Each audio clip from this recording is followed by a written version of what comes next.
साथियों, जय भीम। जय भारत, जय संविधान, जय मंडल, जय जोहार, जय जवान, जय किसान, जय लोकतंत्र, जय विज्ञान। ये इम्पोर्टेंट लाइव जो आज हुआ उसको लेके है, और ये बताने के लिए है, कुछ बातें आपके सामने लाने के लिए कि आपको पता लगे क्या है, क्या हो रहा है और क्या करना चाहिए। आप जानते हैं कि हम लोग इस प्रोटेस्ट में इसलिए जुड़े कि नौजवानों को उनके हक अधिकार हम लोग को दिलाने, और नौजवान परेशान है क्योंकि बार बार उसके सपनों पे हमला हो रहा है। और सिर्फ उसके नहीं, उसके ये एक हर एक नौजवान जो है ना, उसका परिवार भी उससे जुड़ा हुआ होता है।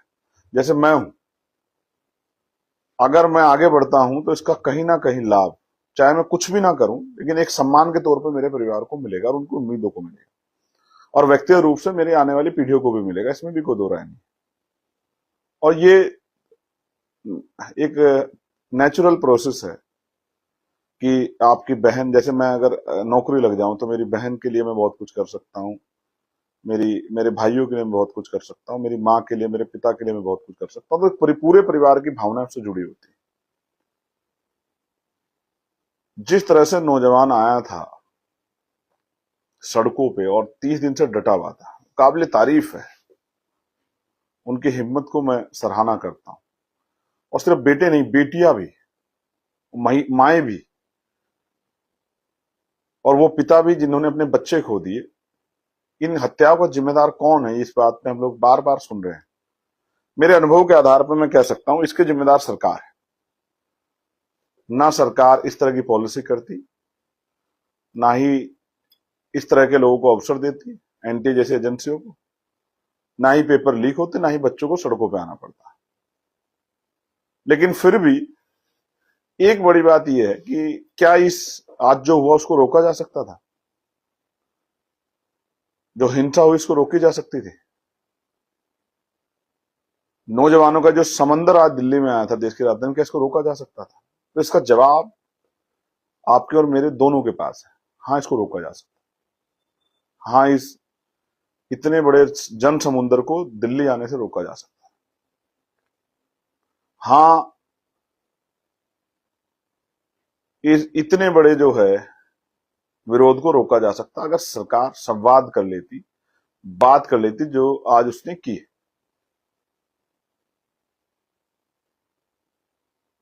बात कर लेती सरकार, उन लोगों से बात कर लेती जो आंदोलन चला रहे हैं, चर्चा कर लेती, उनकी बात को सुन लेती, जो जहां तक कर सकती थी उसको कर देती, तो शायद आज नौजवानों को ना निकलना पड़ता। और जीवन में एक बात मेरी याद रखे सरकार, कोई भी चीज पहली बार होती, आखिरी बार नहीं होती। जो आज हुआ है वो दोहराया जाएगा दोबारा फिर, जब भी ऐसा कुछ होगा जिससे लोगों के अंदर आक्रोश पैदा होगा। देश भर के लोग आए थे, क्या लेके गए दिल्ली से? आपके डंडे, जो उनकी पीठ पे पड़े, उनकी टांगों पे पड़े, जो उनके सर पे पड़े। आपके टीयर गैस से जो उनकी आंखें जली, उनके चेहरे पे जो जलन पैदा हुई है, वो लेके गए आपसे। आप जानते हैं, मैं हमेशा हिंसा का विरोधी रहा। डॉक्टर अंबेडकर को मानने वाला व्यक्ति, फूले साहू को मानने वाला व्यक्ति, पेरियार को मानने वाला व्यक्ति, काशीराम साहब को मानने वाला व्यक्ति। तो मैं ये कह सकता हूं बहुत जिम्मेदारी से कि ये हिंसा जो हम अभी मीडिया चैनल्स पे देखेंगे कि ये हुआ, ये इसके लिए पर्याप्त प्रयास झोंका है सरकार ने उनसे ना वार्ता करके। और फिर जब वो निकल के आ गए हैं, आप देख रहे हैं, आपके पास इंटेलिजेंस है, 2 किलोमीटर पता लग रहा है, रात को पता लग गया है कि लाखों लोग आ गए हैं, सुबह आपको पता लग गया है कि भाई लाखों लोग आ गए हैं। और मेरे अनुभव के हिसाब से आज 10 लाख से ज्यादा लोग दिल्ली में थे, नौजवान। आपके पास तो इंटेलिजेंस है, इतनी विजिलेंस है, इतनी एजेंसियां हैं, सीबीआई है, आपको तो मुझसे ज्यादा पता होगा कितने लोग हैं, कितने लोगों में बेचैनी है। आप तो सोशल राइट सब चीजों को वो करते हो। ये दिल्ली है, देश की राजधानी, सारे जो है स्पेशल चार्ज लेके सब कुछ आपको सब पता था। आप कल रात में वार्ता करते, आप आज वार्ता करते, आप सुबह वार्ता करते, लेकिन आपने नहीं की क्योंकि आप चाहते थे प्रोटेस्ट हो। क्योंकि जब तक वो पीसफुल प्रोटेस्ट वहां था तब तक आपको समझ आ रहा था कि जब तक इसमें हिंसा नहीं होगी तो आप इन पे आरोप नहीं लगा पाओगे, इनको हटा नहीं पाओगे। जबकि ये भी सच है कि मैंने ये बात जब वो मुझसे मिलने आए, मुझे निमंत्रण देने, मैंने उनसे कही थी कि पहलवान बेटियों के समय में भी ऐसा हुआ था। जब उन्होंने जंतर मंतर छोड़ा था तो दोबारा बैठ नहीं पाए उस पर। और किसी भी आंदोलन की शक्ति होती है उसकी उसकी शालीनता, उसकी शांति, उसका अनुशासन। तो आज जो पुलिस से के जरिए आपने लाठी बजवाई है नौजवानों पे, नौजवानों में भी, बच्चियों पे, बेटियों को भी नहीं छोड़ा, आज उनको भी पीटा। और ये भी एक कड़वा सच है कि उसमें नहीं थे लोगों के पास, जो अधिकारी कर्मचारी वहां थे उन पे नेम प्लेट नहीं थी। और मैंने तो ऐसे भी, मेरे पास वीडियोज हैं जिनमें कुछ ऐसे लोग बैठे हुए हैं जो किसी उस तरह के संगठन से जुड़े हुए हैं लेकिन पुलिस का हिस्सा नहीं है, वो डंडे लेके बैठे हैं, बच्चों को पीट रहे हैं। यानी कि जानबूझ के आपने प्रकोप किया कि ये पूरा आंदोलन वायलेंस की भेंट चढ़ जाए। मैंने भी बहुत बच्चों को डांटा क्योंकि वो जिद कर रहे थे हमें इधर मूवमेंट करनी, उधर मूवमेंट करनी। मैंने आज सख्ती की उनपे कि नहीं, और इसलिए कि उनके भले के लिए, कि आज बाहर माहौल अच्छा नहीं था। बच्चों को तो मैंने बहुत को डांटा कि नहीं, आप नहीं जाओगे। और 25-30 जगह जाके मैंने उनसे कहा कि अपने स्थान पर बैठ जाओ, क्योंकि जब वो निकल के आए हैं तब हम लोग पार्लियामेंट में थे। जब वो आ गए मुझे पता लग गया तो मैं तत्काल गया, हेडक्वार्टर के दस्ते होते, और मैंने उनसे अपील की कि भाई आप बैठ जाओ, जहां भी हो वहीं बैठ जाओ, बस आगे मत बढ़ो। क्योंकि जैसे आप आगे बढ़ोगे तो पुलिस तो सरकार के सर पे गोली भी चला देगी। ये कहते हो कि हमें संसद की सुरक्षा करनी थी और हमारे लिए संसद की सुरक्षा महत्वपूर्ण है।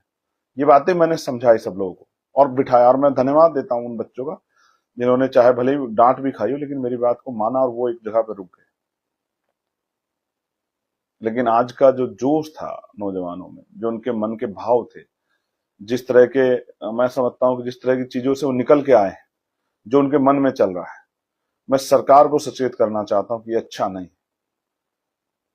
आज ये मूवमेंट बहुत सारे लोगों ने समझा के, बहुत सारे आपने प्रेशर बना के वो कर लिया, लेकिन ऐसा नहीं कि ये दोबारा नहीं हो सकता। आपको नौजवानों की मांग को सुनना पड़ेगा और फिर ऐसा ना हो कि कई जो है मंत्रियों के इस्तीफे होने पड़े। तो एक धर्मेंद्र प्रधान जी के लिए आप मत उलझो युवाओं से, कराओ उनका इस्तीफा, उनकी मांग मानो। और मैं अपील करूंगा नौजवानों से भी वो शांति रखें, और पुलिस से भी अपील करूंगा कि वो निर्दयी ना हो।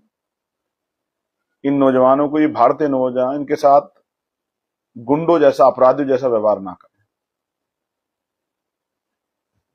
ये देश का भविष्य है।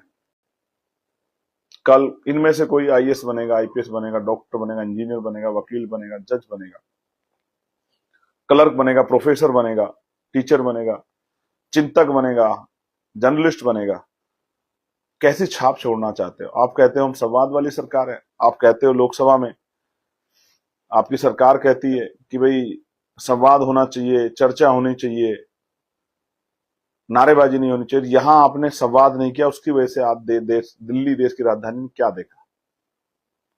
मैं आपको कहना चाहता हूं कि वो आए थे और चेता के गए हैं, आपको इनकलाब करके गए हैं, आपके कान खोल के गए हैं। और इसको आप उनकी चेतावनी मानो, क्योंकि 51% नौजवान है इस देश में। जिस दिन उसने ठान लिया तो जमानतें जब्त हो जाएंगी उन लोगों की जो आज सरकार में बैठ के अहंकार कर रहे हैं। मैं उन युवाओं को धन्यवाद देता हूं जो अपने हक अधिकार के निकले और आज उन्होंने साबित कर दिया। जो बार बार कहा जाता है कि भारतीय नौजवान जो है वो धर्म की चाशनी में डूबा हुआ है और उसको फर्क नहीं पड़ता, उसके अधिकार छिन जाए, वो लूट जाए। नहीं नहीं, ऐसा नहीं। आज युवाओं ने अपने विरोध को जाहिर किया है, क्योंकि एक संगठन के लोग नहीं थे, एक क्षेत्र के लोग नहीं थे, पूरे देश के लोग आए थे। अलग भाषा को समझने वाले लोग थे, लेकिन सबकी एक ही वो थी कि free and fair examination policy होनी चाहिए और ऐसे शिक्षा मंत्री जिनके रहने के बावजूद, शिक्षा मंत्री रहने के बावजूद बार बार पेपर लीक हो रहे हैं, घोटाले हो रहे हैं, ऐसे शिक्षा मंत्री को शिक्षा मंत्री नहीं रहना चाहिए। और मैं भी आपसे डिमांड करता हूं और हम लोग पार्लियामेंट में भी डिमांड करेंगे, जिन बच्चों ने सुसाइड किया है उसके दोषी,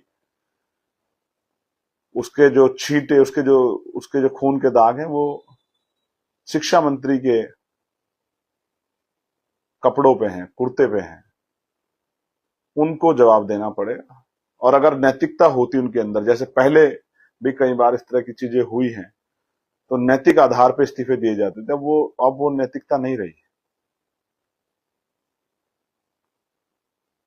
गलत पंगा लिया आपने, सरकार, भारत सरकार को मैं कहूं, गलत पंगा लिया है इस बार आपने, क्योंकि इस बार सामने नौजवान, और ये नौजवान रुकने वाला नहीं, मैं जहां तक मैं समझता हूं। मुझे ऐसा लगता है यहां से जाके अपने अपने प्रदेशों में बड़े बड़े प्रोटेस्ट करेगा, और जो लाठियां खा के जाएंगे उनके घर वाले भी जो हैं वो खून के आंसू रोएंगे और आपका स्वागत करेंगे। मैं उस आंदोलन में सहयोग के रूप में जुड़ा था, इसलिए मैंने डायरेक्शन नहीं दी। कई बार मुझसे भी कहा गया जब मैं गया था कि आपके पीछे, आपके साथ चलेंगे, बताओ कहां चलना है। तो मैंने कहा कहीं मत जाओ, बैठ जाओ, अब तो बस अपनी रक्षा सुरक्षा करो। क्योंकि अगर मैं लीड कर रहा होता तो मैं डायरेक्शन देता आपको। मैं आंदोलन की मदद करने के लिए गया था, लीड करने नहीं गया था। और मैं भी चाहता तो 4 लोग अपने घर के बाहर लगा के कह देता कि साहब मुझे डिटेन कर लिया गया है। लेकिन आप जानते हो मुझे डिटेन करने के लिए 4 लोग नहीं, 400 लोग चाहिए, तब डिटेन कर सकती है पुलिस मुझे। 4 लोग मुझे डिटेन नहीं कर सकते हैं। ये जिन लोगों ने करके आज जो उन नौजवानों को अकेला छोड़ दिया है, उनके बीच में सिर्फ चंद्रशेखर खड़ा था, उनसे भी नौजवान सवाल पूछेगा, उनको भी ऐसे नहीं चैन से बैठने देगा कि वो दिल्ली में रहते, लोकसभा का सत्र चल रहा है, यहीं रहते, क्यों नहीं उनके बीच में पहुंचे। उनसे भी नौजवान सवाल करेगा, जवाब देना पड़ेगा। जिनको चोट लगी उन बच्चों के प्रति मेरी जो है संवेदनाएं है। दिल्ली पुलिस ने जो किया वो गलत था, और अगर आप हमसे कांटेक्ट करोगे तो हम आपकी एफआईआर भी दर्ज कराएंगे, 100% दर्ज कराएंगे। जिन भी के पास आपके पास वीडियो है, वो वीडियो आप भेजें हमारे इंस्टाग्राम अकाउंट, उस तरह से जो है कोलैबोरेट करके, तो हम लोग सर्च कर करके उन पुलिस वालों के खिलाफ एफआईआर कराएंगे अपने वकीलों के जरिए, जिन्होंने लाठीचार्ज किया है निर्दोष बच्चों पे। मैं आपको विश्वास दिलाता हूं, आंदोलन खत्म नहीं हुआ। कल फिर हम लोग पार्लियामेंट में मजबूती से सवाल पूछेंगे। हम लोग तैयार हैं आपकी इस लड़ाई को मजबूत करने के लिए। आप लोग भी कमर कस के रखो। और जो पीड़ा आज आपको पहुंची उसके लिए मुझे खेद है, लेकिन खेद इस सरकार को व्यक्त करना चाहिए। मन की बात करने वाले हमारे प्रधानमंत्री जी करना चाहिए, हमारे शिक्षा मंत्री जी करना चाहिए। वो आज मुस्कुरा रहे थे सदन में और बच्चे लाठी खा रहे थे। समय समय की बात है, आप जाओगे इनके बीच में वोट मांगने के लिए, क्योंकि चुनाव तो आपको लड़ना ही है ना। महंगाई, बेरोजगारी, भुखमरी और तमाम परेशानियों से जनता लड़ रही है, आपको तो चुनाव लड़ना। आप जाओगे इनके बीच में, ये नौजवान भूलेंगे नहीं आपको, मेरी बात को आप याद रखना। और वास्तविकता में सच्चे नौजवान होंगे तो वास्तविकता में नहीं भूलेंगे। और जब आपका नंबर आएगा, आप जाओगे हाथ फैला के मांगने, तो ये तब आपका स्वागत करेंगे, याद रखना। आपने मुझे सुना, धन्यवाद। मेरी बहुत सारी मंगल कामनाएं। आपसे बात करने का मन था, आपको बताने का मन था कि किस तरह का जो है आज का पूरा दिन रहा। और मैं जिन लोगों को डांटा हूं, मुझे सुन रहे उनको भी मैं खेद प्रकट करूंगा, क्योंकि मेरे मन में उनको डांटने के अलावा मेरे पास कोई रास्ता नहीं था। मैं आपको झोंक नहीं सकता था उस तरफ जहां आंसू गैस के गोले चल रहे थे, जहां प्लेट गन चल रही थी, जहां लाठियां चल रही थी, वहां नहीं झोंक सकता था। इसलिए मैं आपके बीच में खड़ा था। और जितनी जगह पे लाठीचार्ज हुई, मैंने वहां जाके अधिकारियों के बीच में खड़े होकर कहा कि बच्चों को लाठी मत चला। मैंने पूरी कोशिश की जो मैं कर सकता था, अपनी हिम्मत से कर रहा हूं। लेकिन जिन साथियों ने आके सहयोग दिया, जो लोग आके डटे, हाँ, अभी जो लोग बंद किए गए थानों, उनको छुड़वाने के लिए लगातार बात कर रहे हैं। मेरी अपील है कि शांति बना के रखें और शांति से जो है अपने घर लौटें। आपकी हिम्मत को सलाम, सराहना, लेकिन डट के रहिए, अभी तो लड़ाई शुरू हुई है। और आज के जख्म है उनको अपने साथ लेके जाइए। आज के मैं सबसे कहूंगा, नौजवान से डायरी जरूर लिखें। आज जो आपने सहा, आपके साथियों ने सहा, उस पर डायरी अपनी जरूर लिखें। और उस डायरी को का पन्ना फाड़ के अपने घर में लगा दें, जहां आप लेटते हैं, जो रोज आपको याद रहे कि सरकार ने कितना क्या दमन किया।